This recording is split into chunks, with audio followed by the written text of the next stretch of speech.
Well, Charlie is a retired Navy officer. He is also a retired surgeon, medical type surgeon, as opposed to a tree surgeon. Charlie's claim to fame is that he has been one of the few people that he ever knew of that has successfully got accepted into the VA hospital. Charlie? And made it out alive. No, sir. Just a couple of corrections. I was a flight surgeon in the Navy, but I was a radiologist in practice. Also, I've had some surgery on my eyes, so if I ignore Brad over here, it's because I can't see him. In 1776, our founding fathers, as they were discussing our liberty and declaring our independence, they recognized that to accomplish their task, they were going to have to come together. They were going to have to stand shoulder to shoulder. And they developed and established as their motto, E Pluribus Unum, from many, one. And by accepting this motto, they were able to form a country that truly changed the world for the next 250 years. My father tells me what it was like living on the West Coast in 1941 when we got attacked by the Japanese. He said we faced an impossible task. We were facing two of the largest and mightiest militaries in the world. But yet we came together and we did defeat them. And we threw out this ideology that one country, one race should dominate the others. Today we face some issues that will determine where we go in the 21st century.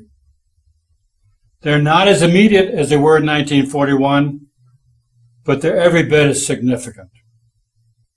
Why is it we can't come together and solve these problems? Some have said it's because of our news media.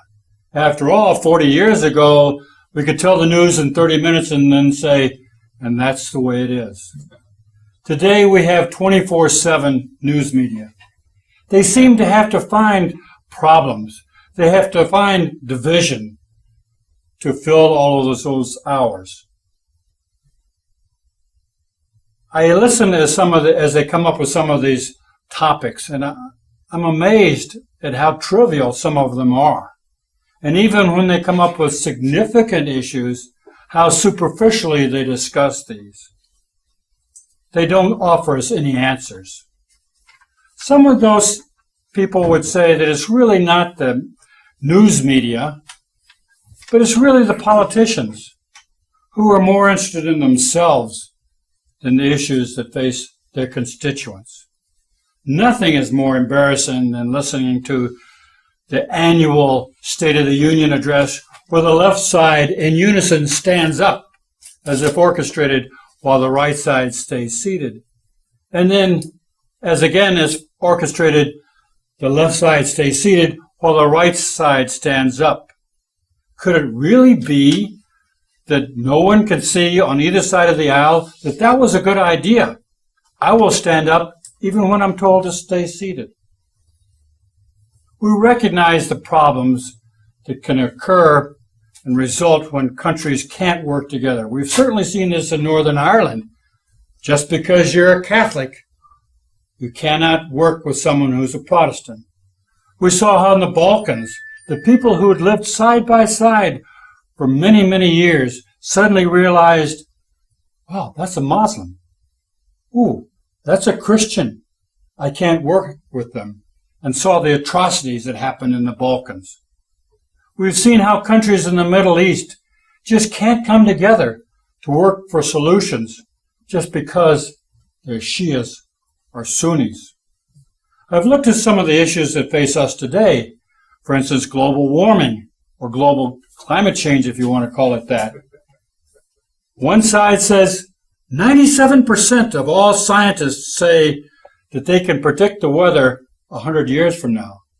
I'm amazed. I've seen many meteorologists that can't predict the weather 2 days from now. Why shouldn't I question this mathematical model? Why should I be called a non-believer just because I would question that anybody can predict the weather 100 years from now? At the same time, I do look out the window and I see the brown cloud and do know that man's had an effect on the environment. I do hear about Fukushima, Chernobyl, and realize that by man's actions there are whole areas in the world that are uninhabitable. I do see in the Deepwater Horizon how man's actions can contaminate a whole beautiful, pristine white beach and turn it into a tarball. Yes, we do have an effect. Why can't we come together and be better stewards of our environment by sitting down and discussing the problems? I look at healthcare, certainly a big issue today. And I wonder, listen, we spend twice as much as any other country in the world on healthcare, yet to look at our statistics, we're below many third world countries. But at the same time, why should I just accept blindly one side's feelings and policy that would really cost us 3 times as much as we spend currently, and yet there's no indication that these policies would make us healthier? I firmly believe in the Second Amendment, a well-regulated militia being necessary for the security of a free people.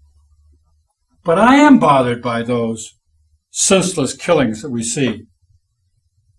But I wonder, 400 years ago in Britain, there were 125 homicides per 100,000 people. Today in America, with all these weapons, there are 5 per 100,000. Why in the world are we arguing about the size of the magazines?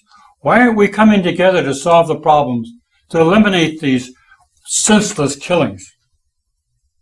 It's only when we can sit down, respect the other person's opinions, discuss the issues, that we can come to a solution for these problems. We must once again look at our forefathers and the wisdom they brought to us. We must stand shoulder to shoulder. We must work together. E Pluribus, Unum. Thank you.